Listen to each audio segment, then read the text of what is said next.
everyone, and today we're going to be talking about one of the most interesting eras in world history, the Mexican Revolution. And we're going to be going through every single president who served during this time period of instability in Mexico. Now, I'm sorry it's been a while since I posted a video. Life has been very crazy lately, so this is going to be very surface level information. And for most people, English-speaking countries, I assume you speak English if you're watching this video, you probably don't know a whole lot about the Mexican Revolution. And I think it's one of the most fascinating time periods of the 20th century. So today, we're going to be talking about all of the presidents, both de facto and real presidents. You'll see what I mean when we get into this, during the Mexican Revolution. Now, this is going to be very surface level, like I said, so I'm not going to be going into too much detail. I'm just going to kind of give you the overall story of the Mexican Revolution, kind of the basis and how it all went down. So, basically, overview. The Mexican Revolution was a time period between roughly 1910 and about 1920, give or take. Some people say it ends in 1917, but I personally do not believe the revolution actually ended until probably about around 1920. The Mexican Revolution was a time in which Mexico was basically politically and militarily tearing itself apart within the span of about a decade. You had a bunch of revolutionist groups rise up, and it was very bloody, as most revolutions are, and basically reform the entire country from a third world power who didn't really do much of anything to a more modernized nation within the 20th century in the formation of its current constitution in 1917. So the very first man to hold office during the Mexican Revolution was Porfirio Diaz.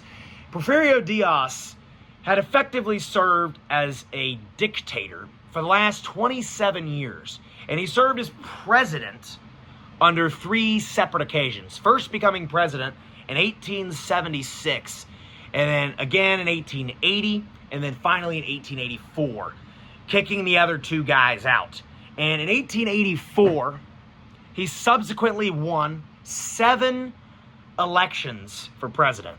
Now, by the time you got to the 20th century, Diaz was losing his support and was becoming very, very, very unpopular within the Mexican people, but continued to win presidential elections going into the early 1900s. And you're probably wondering why Porfirio Diaz kept winning elections when no one liked him. Well, effectively, like I said, his political faction and the people under him pretty much rigged every single presidential election so that he would win. So no one could really stand a chance against him. And it was Diaz's presidency that pretty much sparked the urge for revolution and for the change in government. When Porfirio Diaz first took office as president, Mexico was very weak, and it didn't have a strong central government at all. That was part of the reason why he was able to keep power so long. By the time you get to the 20th century, the world is changing, and the people of Mexico want change as well. Now, Porfirio Diaz did do a decent job at attempting to modernize the country, and he issued many reforms, but all of them were pretty much unpopular. People were getting sick of him. So what happened was, when the election of 1910 rolled around, a guy named Francisco Madero, who was running for president, now that was a pretty big move, running for president against a guy who had been in office since the mid-1880s. Alas, he did it. And Madero was becoming very popular within the Mexican people, and it seemed like he was going to win the election. So what did Diaz do? He imprisoned him. That's what you do when you have opponents. You put them in jail so they can't run. So basically what happened is it became clear to Diaz that people were probably going to try to kill him. So what he did was, in May of 1911, he resigned the presidency, handing it over to Madero. And Porfirio Diaz moved in exile to France, where he lived the last couple of his years. Diaz was very old at this time. He was about 80 years old at the time of 1910. And a guy named Francisco León de la Barra became interim president in between the elections. So Madero officially takes over in 1911. But it was short-lived because February of 1913, Madero's pretty much his entire administration was ousted. In other words, he was captured, thrown in prison, and assassinated days later in what's known as the 10 Tragic Days. Well, it was actually like 15 days, but that's what they called it. So on February 22nd of 1913, Madero, along with his vice president and his attorney general, were all assassinated. And so basically this guy named Victoriano Huerta was behind the plotting of the assassination.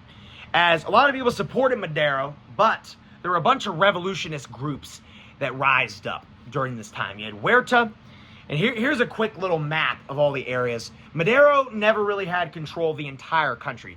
There was a guy named Pancho Villa, who was becoming very popular in the north, in the Mexican state of Chihuahua. He previously served as governor.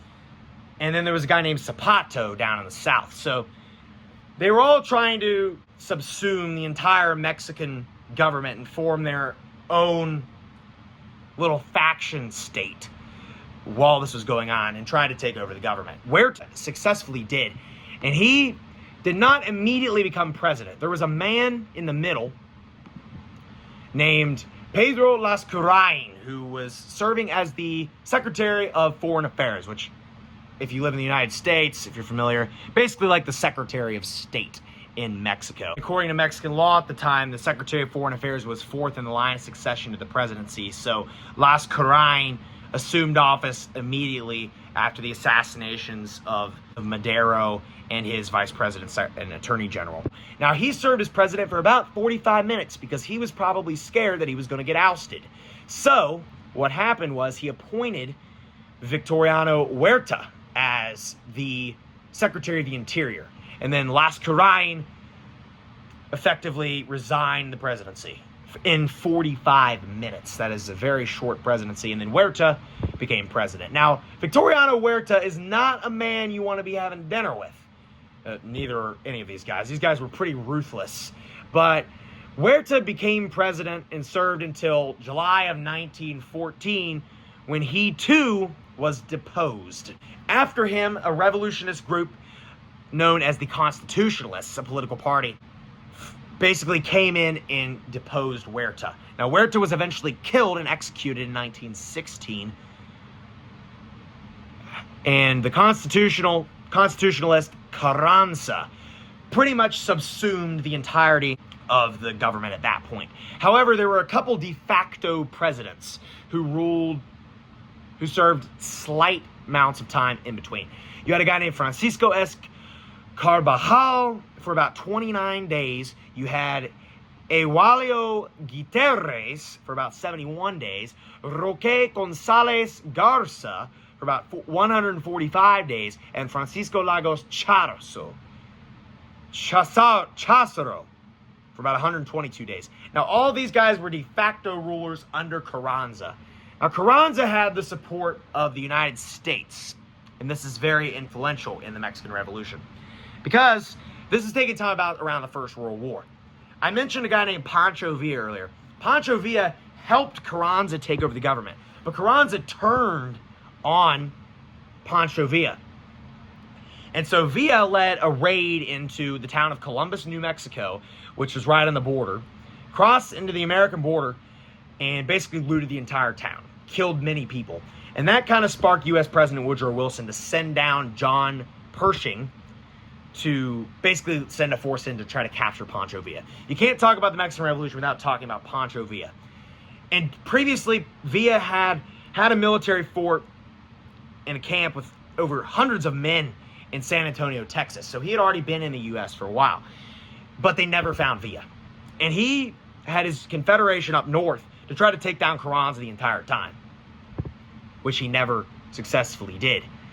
However, Carranza was pretty much the last president during the Mexican Revolution, because long story short, during his presidency in 1917, you get the signing of the Mexican Constitution, which is the Constitution Mexico still uses today, and set Carranza as the first president. Now, just because that happened doesn't mean the revolution ended, in my opinion, because there was still fighting going around during this time for the next couple years until Carranza eventually died in office in 1920.